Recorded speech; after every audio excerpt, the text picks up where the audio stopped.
På et spejdertræf, der så jeg dig for allerførste gang.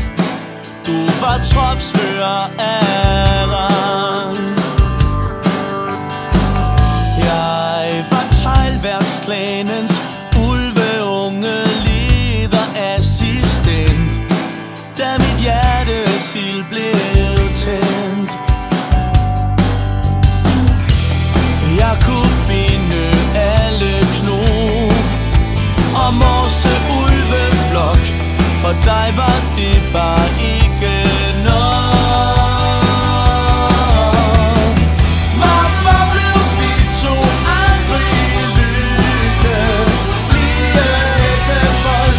Var det fordi jeg havde troppens mindste spejderdolk? Hvorfor blev vi to aldrig lykkelige ægtefolk? Var det fordi jeg havde troppens mindste spejderdolk?